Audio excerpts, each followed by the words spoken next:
Hello সবাইকে, কি অবস্থা সবার? পূজা তো চলেই আসলো, আর পূজা উপলক্ষে আমি সেদিন একটু শাঁখারি বাজার গেছিলাম। বলতে পারেন মন্দির দর্শন প্লাস ঘোরাঘুরি প্লাস কেনাকাটা সব কিছু একসাথে। আজকে আমি আপনাদেরকে শাঁখারি বাজারের মন্দিরগুলো একটু একটু করে দেখাই। শাঁখারি বাজার ঢুকতেই প্রথমেই হাতের ডান দিকে পড়বে শনি দেবতার মন্দির। আমরা যেদিন গেছি ওদিন শনিবার ছিল, শনি পূজা হয়েছিল। এই যে এখানে বড় করে শনি পূজা হয়েছে, এখন মন্দির বন্ধ করার কার্যক্রম চলতেছে। এরপর এই মন্দির থেকে আরেকটু সামনে গেলেই হাতের ডান দিকে পড়বে এই রাধা গোবিন্দের মন্দির।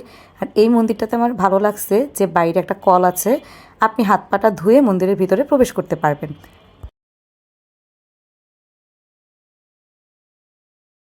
রাধা গোবিন্দ মন্দির থেকে বের হয়ে 3-4 মিনিট হাঁটলেই হাতের ডান দিকে পড়বে মায়ের এই মন্দির।